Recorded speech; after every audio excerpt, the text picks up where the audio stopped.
Nearly 3,000 clips and photos of sexually assaulting women. Inhuman act. A woman in her 60s begging him to stop while being sexually assaulted. ये sex scandal नहीं है, इसको mess rape कहा जाता है। मंदिरों में हम नारी को पूजते हैं, लेकिन सड़कों में उसी नारी को नोच दिया जाता है।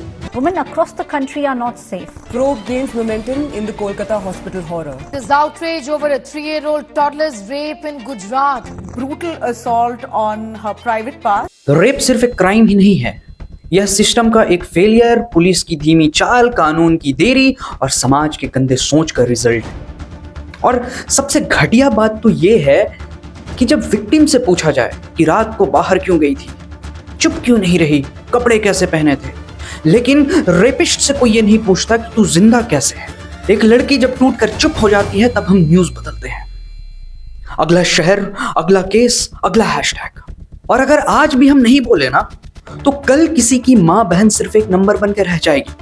और अगर आपको ये बुरा लग रहा है तो आप ही टारगेट हो। साल 2012, राजधानी दिल्ली गैंगरेप, जिसने पूरे देश को हिलाकर रख दिया था कि इससे बुरा कुछ हो ही नहीं सकता, लेकिन कुछ नहीं बदला। साल 2017, जगह उन्नाव, 17 साल की लड़की के साथ गैंगरेप हुआ, लेकिन फिर कुछ नहीं बदला।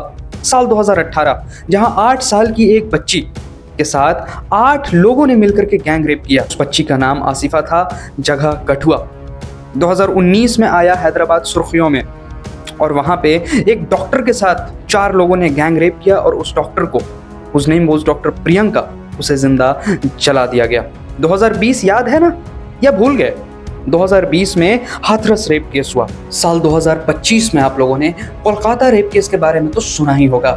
और फिर नवंबर 2025, जहां पे एक 3 साल की बच्ची के साथ लोगों ने गैंग रेप किया। 3 साल की बच्ची, महाराष्ट्र के मालेगांव में। Can you believe it?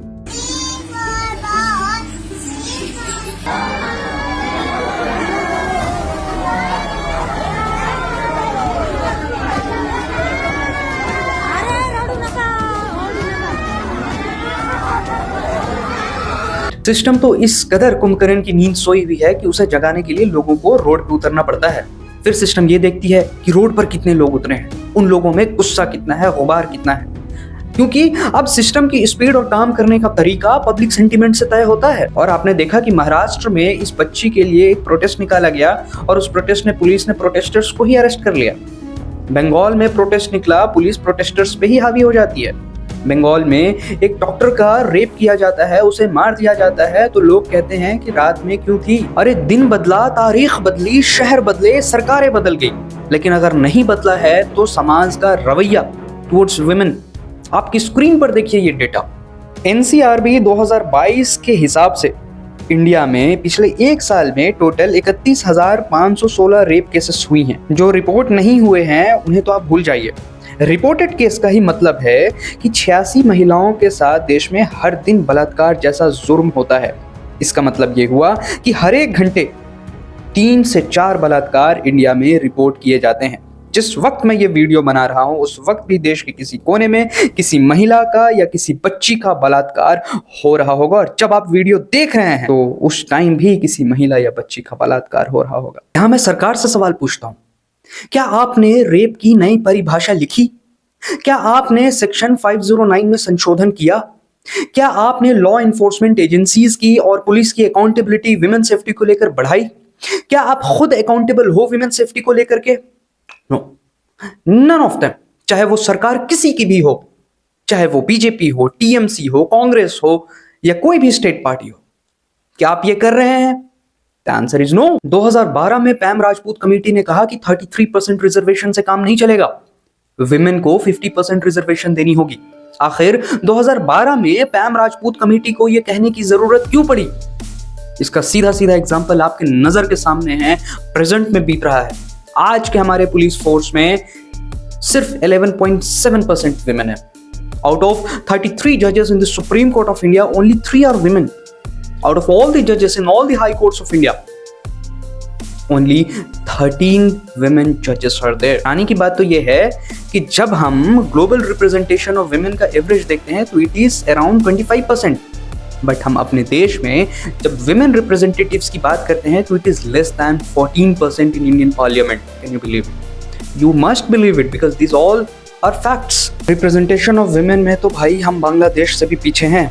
आप जर्मनी, स्वीडन, डेनमार्क इनको तो भूल ही चाहिए जो ह्यूमन डेवलपमेंट इंडेक्स में ऊपर आते हैं। ऐसा लगता है मानो सिस्टम ने ना अपने आप को लाचार बना लिया है। जिन पर जांच की जिम्मेदारी है वही दुष्कर्म को आत्महत्या करने की जरूरत कर लेते हैं, सबूतों के साथ छेड़छाड़ हो जाने लगते हैं या किसी दिशाहीन भीड़ की तरह देखते रह जाते हैं। सोचिए कि एक बच्ची गैंग रेप की शिकायत लेकर थाने जाती है और उसके साथ वहां फिर से बलात्कार हो जाता है तो कोई पीड़िता के शव झूलते दिखाई देते हैं। अब किसी का शव तो इंसाफ मांग नहीं सकता, जो जिंदा रहते हैं वह न्याय की भीख मांगते रह जाते हैं। निर्भया रेप कांड 2012 के बाद तो रेप केसेस कम होने चाहिए ना, लेकिन 2018 के बाद ये रेप केसेस लगातार बढ़े विद अ स्पाइक एक्सपोनेंशियली।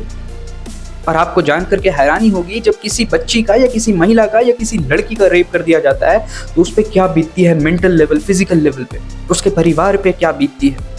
जब वो लड़की FIR लिखवाने जाती है तो पुलिस 10 क्वेश्चन करती है, रेप कहाँ हुआ, कैसे हुआ, कितने लोग थे, कहाँ कहाँ टच किया, ये मेंशन करना होता है FIR में। फिर वहां से उस लड़की को हॉस्पिटल भेजा जाता है एग्जामिनेशन के लिए। कॉन्फिडेंशियलिटी तो आप भूल ही जाइए क्योंकि हॉस्पिटल जाने से पहले ही वहां के सभी लोगों को पता होता है कि इस लड़की के साथ, इस बच्ची के साथ, इस महिला के साथ क्या हुआ है और सब उसे हेय दृष्टि से देखते हैं। जब ये हो जाता है तो वह विक्टिम अदालत पहुंचती है। अदालत में तो 5 करोड़ केस पेंडिंग है। एक जज 10 लाख लोगों को 1:10 का रेशियो है, just to population ratio India में 1:10 लाख, नॉट 1:10 सॉरी। और वो नाबालिग बालिग हो जाती है लेकिन उसे केस की एक एक सुर्खियों को याद रखने के लिए मजबूर किया जाता है क्योंकि हमारे यहाँ केसेस 5 साल 7 साल से तो पहले सॉल्व ही नहीं होती है। वो लड़की, वो विक्टिम भूलना चाहती है उस इंसिडेंट को, लेकिन कोर्ट के पेशी की वजह से, कोर्ट के सवालातों की वजह से उस इंसिडेंट की एक एक बारीकियों को याद रखने के लिए वह लड़की मजबूर हो जाती है। हमारे समाज के तथाकथित संस्कारी जीवन का ठेका लेने लोग ज्ञान देने आ जाते हैं कि उस लड़की का ही गलती होगा, उसके ही कपड़े छोटे होंगे, उसने ही मॉलेस्ट किया होगा। अरे साहब, यहाँ बच्चियों का रेप हो रहा है, यहाँ 60 साल की महिलाएं भी सुरक्षित नहीं हैं।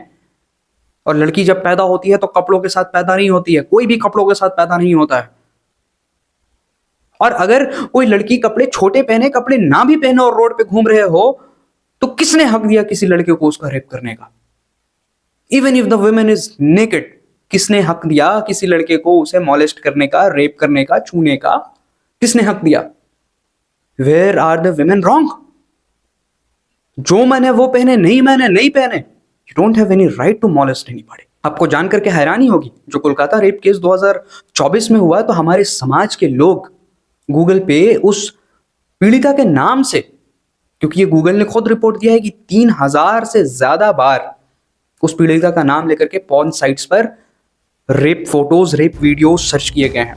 Can you believe it? ये है हमारे समाज का यूथ, ये है हमारे समाज के लोग, और यही लोग सामने आकर के संस्कार का ज्ञान देंगे। आपको जान के फिर से हैरानी होगी कि जिन लोगों के हाथों में कानून बनाने की जिम्मेदारी और बागडोर हम लोगों ने सौंपी है, उनके खुद के ऊपर क्रिमिनल चार्जेस हैं। They have committed at a certain point in their life a crime against a woman। और ऐसे 16 लोग हैं जो सिटिंग MLA एंड MPs है जो कि कन्विक्टेड हैं, और ऐसे 151 सांसद हैं हमारे देश में जिनके ऊपर क्राइम्स अगेंस्ट वुमेन के चार्जेस हैं। ये लोग लॉ बनाएंगे। और तभी मुझे हैरानी नहीं होती है जब प्रधानमंत्री मोदी प्रज्वल रवन्ना जैसे लोगों के लिए इलेक्शन में कैंपेन करने जाते हैं। प्रज्वल रवन्ना जो 28,000 से ज्यादा जिनके पास लड़कियों की प्राइवेट वीडियोस है, लड़कियों की तस्करी करता था, ह्यूमन ट्रैफिकिंग केस चल रहा है सुप्रीम कोर्ट ऑफ इंडिया में। Nearly 3,000 clips and photos of sexually assaulting women. Inhuman act. A woman in her 60s begging him to stop while being sexually assaulted. ये सेक्स स्कैंडल नहीं है, इसको mess rape कहा जाता है। जब ऐसे MLAs और MPs पार्लियामेंट में हैं, तब मुझे बिल्कुल भी हैरानी नहीं होती है जब कर्नाटका में कांग्रेस का एक MLA कहता है कि अगर किसी लड़की के साथ रेप हो रहा है, then lie down and enjoy it. When rape is detestable, lie down and enjoy it. You believe it? These are our lawmakers. एक बच्ची को एक माँ बाप बहुत नाजों से पालते हैं, वो अपने माँ बाप की आंखों का तारा होती हैं, और जब वो बच्ची बड़ी होती है, एक लड़की का रूप ले लेती है, तब वो किसी के हवस का शिकार होकर के मर जाती है। तब ये समाज को पूछते हुए जरा भी शर्म नहीं आता कि गलती उसकी होगी, कपड़े उसमें ऐसे पहने होंगे। अरे साहब, एक बच्ची को ना कपड़े का पता होता है ना घड़ी का पता होता है, उसका रेप हो जा रहा है, 3 साल की बच्ची का हो जा रहा है, 6 महीने की बच्ची का हो जा रहा है, 8 साल की बच्ची का हो जा रहा है। और अब तो मुझे लगता है कि रेप को नेशनल इमरजेंसी हमें घोषित कर देना चाहिए। जब पार्लियामेंट देर रात तक चल सकती है, टैक्स रिजीम के लिए अदालतें देर रात तक खुल सकती हैं, रातों रात करेंसी बदली जा सकती है, तो रेप आपके लिए अहम मुद्दा कब बनेगा? जब हर घंटे 3 से 4 रेप केसेस रिपोर्ट हो रहे हैं, तो इससे बड़ा क्राइम तो इंडिया में कुछ है ही नहीं। अराउंड 50% ऑफ इंडियन पॉपुलेशन वो एक डर के साये में जी रहा है। अगर विमेन इस इंडिया के हर एक कोने में हर एक वक्त पे सेफ महसूस नहीं कर सकती, तो वो किसी भी वक्त किसी भी जगह सेफ फील नहीं कर सकती है। और अब इसे सरकार को गंभीरता से लेनी चाहिए, परिभाषा बदलनी चाहिए, अकाउंटेबिलिटी बढ़ानी चाहिए और अदालतों को फास्ट ट्रैक कोर्ट्स बनाना चाहिए। विमेन के लिए एक अलग से विमेन इश्यू के लिए स्पेसिफिकली फास्ट ट्रैक कोर्ट करना चाहिए और जो भी रेप केसेस है ये फिक्स कर देना चाहिए। जैसे रिट्स में फिक्स है कि रिट की जो जजमेंट आते हैं वो 6 महीने के अंदर आ जाते हैं, तो रेप केसेस का जजमेंट भी 6 से 8 महीने के अंदर आ जानी चाहिए। ये अदालतों को फिक्स करना होगा time period.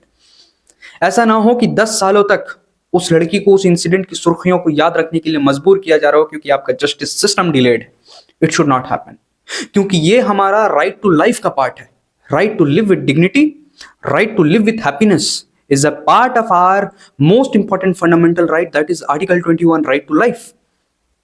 Every woman has the right to life and right to live with dignity. In fact, हमारे fundamental duty under Article 51A of the Indian Constitution में हमें कहा गया है कि we must always respect women and to avoid the practices that are derogatory to the dignity of a woman. हमारे youth को भी ये समझाना होगा और यूथ को समझाने के लिए हमें सबसे पहला काम करना होगा सेक्स एजुकेशन। सेक्स एजुकेशन हमें स्कूल में इंप्लीमेंट करने होंगे क्योंकि सेक्स आज भी हमारे समाज में, हमारे एजुकेशन में, हमारे टीचर्स के बीच हर जगह एक टैबू माना जाता है। हम इस पर खुल के बात नहीं कर सकते हैं, जबकि हमें इस पर खुल के बात करनी होगी।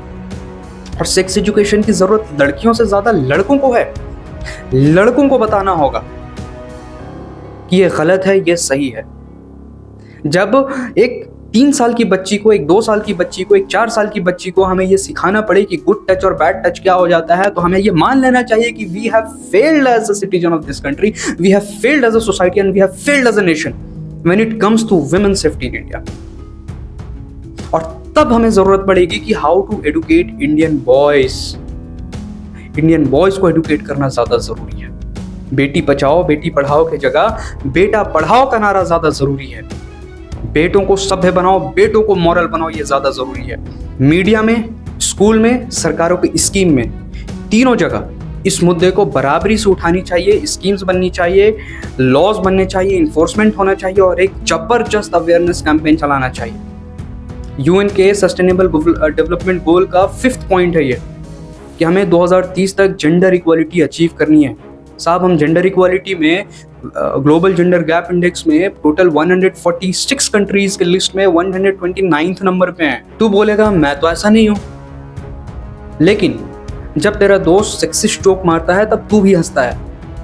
जब तू तेरे दोस्त मिल करके किसी लड़की को घूरते हैं तब तू अपने दोस्त को नहीं रोकता है। तो भाई तू भी उतना ही जिम्मेदार है, क्योंकि रेप रात के अंधेरे में नहीं होता है, रेप सोच में होता है। वो सोच जो एक लड़की को ऑब्जेक्ट बनाता है और एक मर्द को उसके शरीर पर पूरा हक देता है। याद रख, जब एक रेपिस्ट बच जाता है तो वो फिर किसी और लड़की के तलाश में किसी और का घर जाता है, फिर कहीं और, फिर कहीं और।